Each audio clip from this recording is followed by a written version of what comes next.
욕망하는 것으로 시작합니다. 내가, 주체는 나예요. 그러나 시간이 흐르면 욕망이 나를 지배해요. 주체가 바뀌어요. 주인이 바뀌어버려요. 욕망이 주인이 되는 겁니다. 여러분, 음식이 너무 까다로운 분들이 있어요. 까다로울수록 신경질적이게 되죠. 불만이 늘어나는 겁니다. 결국 욕망에 끌려가다 보면 불만은 눈덩이처럼 부풀어 오를 수 있는 것이죠. 아무리 주어져도 부족하다고 여깁니다. 원인은 욕망이에요. 부족을 느낄수록 불행지수는 더 높아져 가게 되죠. 우리의 몸을 위해서 먹는 것과 쾌락을 추구하는 것은 다른 것입니다. 우리는 때로는 육체적인 만족을 거부하고 영적인 추구를 해야 할 때도 있습니다. 육체의 만족만을 쫓는 쪽으로 너무 기울어졌다고 생각하면 먹는 것을 일시적으로 멈추는 금식이 필요할 때도 있어요. 그리스도인은 금식이라는 개념을 갖고 있는 겁니다. 내 육체가 너무 먹는 그런 육체적 만족에 탐닉해가는 쪽으로 계속 기울어 있다면, 너무 육감적이라면 좀 그것을 저지하고 일시적으로 먹는 것을 금지함으로 내 영혼이 하나님께로 좀 더 집중하는 훈련을 해야 된다. 여러분, 이런 양식으로 만족할 때 우리는 자족의 삶이 가능합니다. 바울은 자족의 은혜를 누렸습니다. 빌립보서 4장 12절로 13절에 보면 나는 비천에 처할 줄도 알고 풍부에 처할 줄도 알아. 모든 일, 곧 배부름과 배고픔과 풍부와 궁핍에도 처할 줄을 아는 일체의 비결을 배웠노라. 내게 능력 주시는 자 안에서 내가 모든 것을 할 수 있느니라. 너무 멋진 말씀이에요. 바울은 어떤 형편에서도 자족하는 훈련이 됐다는 거죠. 배웠다는 거예요, 이것을. 선천적으로 습득되는 게 아니라 배웠다는 거예요. 레슨을 했다는 겁니다. 여러분, 여기서 자족이라는 게 뭘까요? 여러분, 자족. 이 자족하는 삶에서 우리는 감사가 나오는 거거든요. 이 자족이란 뭘까요? 주어진 환경에서 그 환경이 어떤 것이든 흔들리지 않는 상태를 유지하는 거예요. 궁핍하다고 해도 불평하지 않고 풍부하다고 해서 교만하지 않는 상태를 유지하는 삶, 그게 자족입니다. 저는 이런 은혜가 여러분들에게 있게 되기를 축원합니다. 그게 초월적인 삶인 것이죠. 여러분, 그리스도인으로서 주를 위해 살아가고자 하는 사람들이라면 이 삶을 훈련받아야 돼요. 이게 익혀져야 돼요. 주어진 상황이 어떠하든 어느 쪽으로 기울어지지 않고 중심을 잡아갈 수 있는 삶이 있다면 그건 굉장한 거잖아요. 그게 자족이라는 말이죠. 그래서 자족은 경지에 이른 삶입니다. 여러분, 그럼 누가 자족할 수 있습니까? 매일의 삶 속에서 하나님으로부터 공급을 받으며 살아가는 훈련. 내 노력과 내 재주가 아니라 하나님이 공급해 주십니다. 그러므로 감사는 탐욕을 극복하는 삶입니다. 감사를 의지적으로 계속 실천해 보십시오. 그것은 위력적인 삶이 됩니다. 감사하는 삶을 살면요, 풍요로워져요. 우리의 삶이 얼마나 넉넉해지는지 모릅니다. 이러면 수입이나 연봉이 늘어 부자가 되는 게 아닙니다. 감사할 줄 아는 이 자족의 원리를 배웠을 때 우리의 일상은 기적이 될 줄로 믿습니다. 자, 이 일용할 양식에 대한 감사는 믿음이 있어야 가능해요. 감사는 믿음에서 나오는 것입니다. 오늘 주어진 일용할 양식에 감사할 수 있다면 내일에도 일용할 양식을 주실 것을 믿는 것이죠. 그래서 감사는 믿음의 행위예요. 하나님이 이스라엘 백성들에게 만나와 메추기를 매일 먹을 만큼만 주셨어요. 그리고 내일을 위하여 쌓아두지 못하게 했습니다. 그런데 어떤 사람은 이 광야에 아무것도 없는데, 이 만나가 오늘 주어졌는데 실컷 그냥 끌어모아가지고 내일 먹을 것을 위해서 쌓았어요. 근데 태양이 떠오르자 이른 아침에 만나와 메추기를 매일 주셨거든요. 근데 긁어 모아가지고 남은 걸 쌓아두었더니 햇빛이 비치자마자 썩어버리는 거예요. 하나님이 쌓지 못하게 한 거예요. 내일은 내가 주겠다는데. 여러분, 이 이스라엘 백성들의 입장으로 돌아가면 좀 이해도 할 만해요. 오늘날 같이 뭐 어디 가나 현금 인출기가 있고 어디를 가나 슈퍼가 있고 어디 가나 편의점이 있고 이런 시대가 아니고 광야잖아요, 광야. 아무것도 없는 거예요. 여러분, 아무것도 없는 상황은 답은 하나예요. 하나님 바라보라는 거잖아요. 아무것도 없는 곳에서 하나님이 먹이신다는 걸 확실하게 경험할 수 있는 곳이 광야예요. 우리 신앙의 여정에서 한 번쯤은 확실하게 이 경험을 하셔야 돼요. 하나님의 백성을 책임지신다. 그러므로 여러분, 이것은 경제적인 문제가 아닙니다. 언제나 이 빵의 문제인 것 같지만, 먹고 사는 문제인 것 같지만, 사실 이스라엘 백성들에게 만나와 메추를 먹이시는 사건을 통하여 하나님이 의도하신 것은 너희들이 누구냐 하는 것을 확인하라는 거예요. 너희는 나의 백성이다. 나는 너의 하나님이 됩니다. 여러분, 이것을 계속 반복하시는 거거든요. 나는 너의 하나님이야. 너는 나의 백성이야. 아이덴티티, 그 정체성을 잃어버리지 말라는 거예요. 그 말은 뭘까요? 내 백성은 내가 책임진다. 그걸 믿어라. 여러분, 우리에게 경제적인 문제가 딱 찾아올 때요, 조금만 더 들어가면 이건 정체성의 싸움이에요. 내가 하나님의 백성인가에 대한 확인을 하게 하는 거예요. 마태복음 6장에도 마찬가지잖아요. 너희 염려하지 마라. 염려는 이방인들이 하는 거다. 무엇을 입을까 마실까 염려하지 말라. 그건 이방인들이 하는 거다. 여러분, 그 설교는 예수님이 직접 하신 설교입니다. 누가 다른 사람이 한 게 아니에요. 들의 백합화를 봐라. 공중에 나는 새를 봐라. 내가 먹이고 입히지 않느냐? 하물며 너일까 보냐? 하늘에 계신 너희 아버지일까 보냐? 이 정체성의 싸움입니다. 하나님의 백성은 하나님이 책임지신다. 여러분, 이게 뜬구름같이 들리시는 분이 있다면, 여러분, 이것은 우리의 신앙은 모호한 거예요. 그러면 우리 일상을 책임지시는 하나님, 이 주기도문 위대한 기도예요. 하나님의 백성은 하나님이 책임지시다. 광야는 모든 게 단절로 놓은 곳입니다. 모든 선이 다 끊겨버려서 공급로가 다 차단되었지만 하나님과만 연결되어 있으면 광야 같은 세상을 살지라도 하나님이 책임지신다. 우리의 자신감의 근거는 어디에 있느냐는 거예요. 쌓아둔 것에 있느냐 아니면 하나님인가. 자금줄이 연결되어 있고 인맥이 다 막강해도 하나님과의 연결고리가 끊겨 있으면 죽은 목숨이에요. 주님은 내일을 염려하지 말라. 마태복음 6장 34절의 말씀이죠. 그러므로 내일 일을 위하여 염려하지 마라. 내일 일은 내일이 염려할 것이고 한날의 괴로움은 그날의 족하다. 그러니까 오늘과 내일의 시간 사이에 칸막이를 다 만들어 놓아야 되고 오늘의 염려는 오늘로 끝내라는 거예요. 내일까지 연장시키지 말라는 거예요. 오늘에서 내일로 넘어가는 일은 우리의 힘과 재주에 의해서가 아니라 하나님의 손에 달려있다는 거예요. 오늘 먹을 양식을 주셨다면 내일도 주실 거라는 믿으라는 거예요. 그러니까 오늘이라는 시간을 살고 있지만 내일이라는 시간은 하나님의 영역이라는 거죠. 여러분, 미래는 늘 불확실하기 때문에 사람들이 불안해합니다. 미래는 우리의 시간이 아니죠. 하나님의 영역입니다. 예측 부르죠. 오늘같이 얼마나 변화가 무상합니까? 그러니까 내일이는 참 염려한 거예요. 코로나가 닥치면서도 마찬가지로 코로나가 이렇게 닥칠 줄 몇 년 전에 몰랐잖아요. 갑자기 닥치는. 요즘도 세계 경제가 그냥 춤을 추고 있습니다. 코로나 이후에. 자이언트 스텝이라고 해서 기준 금리가 어마어마하게 그냥 꽁충충 뛰고 있습니다. 인류의 미래가 어떻게 될 것인지 사실 미래는 알 수가 없어요. 여러분, 북한이 계속 쏘아대고 있잖아요. 어떻게 될지 알 길이 없어요. 미중 간의 갈등도 이건 심각하지 않나요, 여러분? 미국의 중심에 주도했던 시대에 이제 중국이라는 거대한 국가가 막 들이밀고 있잖아요, 여러분. 이건 어마어마한 새로운 변화를 지금 가져오고 있는 거죠. 여러분, 주님이 내일을 위하여 염려하지 말라고 하시는 이유는 뭘까요? 내일은 하나님의 통치, 하나님의 영역이다. 오늘을 살게 하신 하나님에 대한 절대적 신뢰, 먹을 것에 대한 관심보다 하나님에 대한 시선을 집중하라는 것입니다. 현재까지 돌보신 분에 대한 감사를 한다면 미래도 포함되어 있는 것입니다. 오늘의 양식에 충분히 감사하고 있는가? 오늘 살게 하신 하나님을 전적으로 신뢰하고 있는가? 오늘 주어진 것에 충분히 만족하고 있는가? 미래를 맡겨라는 거예요.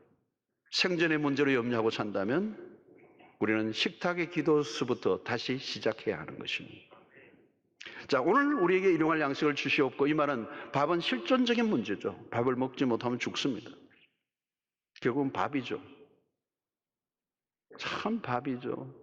다 먹자고 하는 거 아닌가 이러고 밥은 먹고 다니나 그러고 이 밥이라는 게 굉장히 중요한 주제예요. 그토록 열심히 일을 하는 이유도 밥 먹고 살기 위해서입니다. 아직도 세상은 기근의 문제로 시달리는 나라들이 많아요. 아시아와 아프리카권에 여전히 굶어 죽고 있는 사람들이 많습니다. 하루에 $2가 없어 죽어가고 있는 이 우리의 이웃들이 있습니다. 결국 기근은 인류에게 주어진 저주의 결과죠. 하나님으로부터 일용할 양식을 공급받는다는 것은 굶주림으로부터의 자유입니다. 하늘의 은총은 일용할 양식에서부터 시작됩니다. 일용할 양식은 소박함이라면 결국은 이 일용할 양식을 통하여 우리의 삶을 지켜주시고 인도하신 그 하나님은 장래에 더 풍성한 그런 천국을 약속하고 있습니다. 아버지 집을 떠난 탕자가 다시 돌아왔을 때 아버지는 그를 위해 성대한 잔치를 열어주십니다. 에덴의 풍성함은 미래의 회복이 된다는 거죠. 성경은 마지막에 펼쳐질 구원은 혼인잔치로 비유합니다. 풍성함. 현실의 삶은 늘 부족함과 싸웠다면 미래에 주어질 천국은 풍성 그 자체입니다. 우리는 매일 식탁을 대하면서 미래에 다가올 풍성함을 기대하고 감사를 드려야 합니다. 그래서 오늘의 식탁은 오늘로 끝나지 않고 결국은 하나님의 백성들에게는 영원으로 이어지게 되는 것입니다. 매일의 삶이 하나님의 은총 가운데 살고 있다면 하나님은 언젠가 우리를 영혼의 세계로 인도해 주실 것입니다. 이스라엘 백성들은 광야에서 만나와 메추리를 먹었지만 결국은 죽었어요. 주님은 영원히 죽지 않는 떡이 있음을 약속합니다. 그래서 요한복음 6장 35절에 예수께서 이르시되 나는 생명의 떡이니 내게 오는 자는 결코 줄이지 아니할 터이요 나를 믿는 자는 영원히 목마르지 아니하리라. 일용할 양식을 먹을 때마다 우리가 주목해야 하는 것은 참떡이라는 겁니다. 이스라엘 백성들이 만나를 먹었지만 죽었다는 거예요. 그들이 정말 그 만나를 통하여 그들이 만나야 할 것은 하나님 그분이었고 그들을 구원할 수 있는 것은 하나님 그리스도밖에 없는 거예요. 여러분 당장 먹고 살아야만 하는 떡에만 눈독을 들이면 안 돼요. 우리는 예수 그리스도에게 집중해야 합니다. 그래서 이 식탁을 맞이할 때마다 이것에 감사하지만 이것을 주신 하나님에게 우리의 마음을 기울여야 하는 것이죠. 그러므로 오늘 주어진 일상의 필요에 감사하는 사람이라면 영적인 필요에까지 연결되어야 합니다. 몸의 배부름만이 아니라 영혼의 배부름을 갈망해야 하는 것입니다. 우리의 몸은 귀중해요. 하나님은 우리의 몸을 돌보십니다. 그러나 우리의 몸보다 영혼은 더 귀중한 것입니다. 일용할 양식을 주시는 하나님은 우리의 영혼에 일용할 양식을 주시지 않을 리가 없습니다. 우리는 험한 세상에서 밥만으로 충분하지 않아요. 영혼의 양식인 말씀이 절실한 것입니다. 마태복음 4장 4절에 예수께서 대답하여 이르시되 기록되었으되 사람이 떡으로만 살 것이 아니요 하나님의 입으로부터 나오는 모든 말씀으로 살 것이리라. 여러분 배부름으로 인한 감사에 거쳐서는 안 돼요. 영혼의 배부름을 더 사모하셔야 합니다. 굶주린 배를 채우려고 할 때마다 영적인 갈급함을 채우기 위한 노력을 동시에 해야 합니다. 매일의 영적인 체험이 없다면 육신적인 배가 불러도 참된 만족을 느낄 수가 없습니다. 왜 사람들이 배가 채워졌음에도 불구하고 만족하지 못하고 술로, 오락으로, 도박으로, 마약으로 자신의 몸을 망가뜨립니까? 우리가 밥을 먹으며 감사할 때마다 밥에 대한 감사로 거쳐서는 안 돼요. 영의 양식인 말씀을 찾고 그 말씀으로 배를 불리울 수 있어야 하는 것입니다. 영이 배부르면 육신적인 부족을 극복하는 힘이 주어져요. 육체적인 필요를 채우기에 급급한 삶에서 빠져나와야 돼요. 그래서 육신적인 배를 채우는 것에 사로잡혀 살아가는 세상 가운데 말씀으로 영이 충만하게 채워지면 어려운 현실 세계에서도 감사하며 살 수 있을 줄로 믿습니다. 골로새 3장 16절을 보면 그리스도의 말씀이 너희 속에 풍성히 거하여 모든 지혜로 피차 가르치며 권면하고 시와 찬송과 신령한 노래를 부르며 감사하는 마음으로 하나님을 찬양하고 이 감사하는 마음이 어디로부터 출발됩니까? 그리스도의 말씀이 너희 안에 풍성히 가할 때. 자, 여러분 오늘 우리에게 일용할 양식을 주시옵고 이 기도는 주기도문 자체가 공동체적인 기도입니다. 나에게 필요한 양식이 아니고 우리에게 필요할 양식을 주시옵고 우리는 혼자만 살 수 없어요. 혼자의 힘으로 살아갈 수 없어요. 우리는 서로 연결되어 있어요. 오늘 나에게 일용할 양식이 주어진 것에 대해 감사한다면 당연히 할 일이 있습니다. 일용할 양식이 이상 주어진 것은 나누라는 것입니다. 여러분, 오늘 일용할 양식을 구했다면 오늘 일용할 양식을 주신 것에 감사하고 그 다음에 그 일용할 양식 이상은 나누라는 거예요. 감사는 감사로 끝나지 않습니다. 감사는 섬김으로 연결되어야 진정한 감사가 되는 것입니다. 우리 주변에는 생존의 위협을 받는 분들이 여전히 존재하고 있습니다.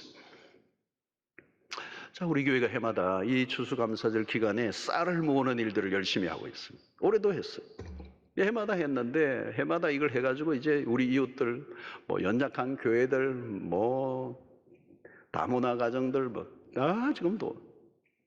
근데 놀라운 것은요, 올해 자고 나서 했더니 작년 배 이상이 들어왔어요.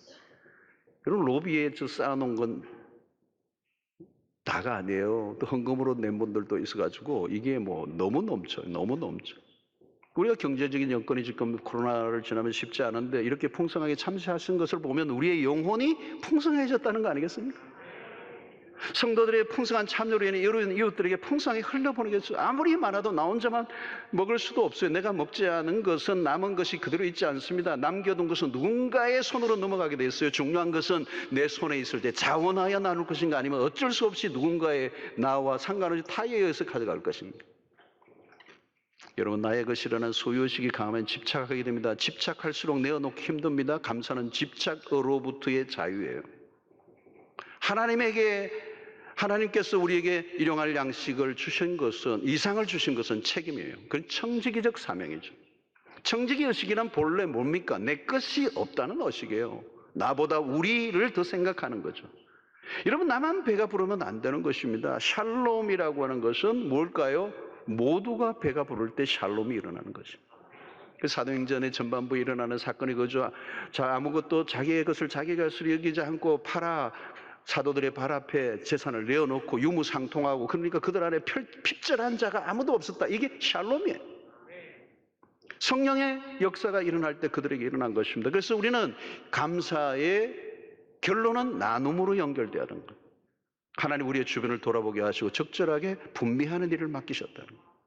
교회도 마찬가지입니다. 지난 주간에 우리가 노천 목회자들과 미래자립교회들을 한 700여 명 한 이틀 동안 잔치를 했는데 돈을 깼었어요. 근데 이건 여러분 자랑할 일이 아니에요. 그냥 당연한 거예요. 당연한 거. 해야 할 일을 한 거예요. 안 하면 죄 짓는 거예요, 사실은. 우리에게 주신, 교회가 크다는 것만 자랑하면 무슨 의미가 있겠어요? 우리에게 주신 것을 계속 퍼나르는 거예요. 퍼주는 거예요. 저에게 이 수영록의 담임 목사를 맡기신 것은 퍼주라고 나에게 맡기신 거예요. 근데 어떤 때는 사람들 만나니 겁나, 목사님 한 만나죠. 그러면 제가 겁나요. 또 퍼줘야 되는 일이 또 생겼구나.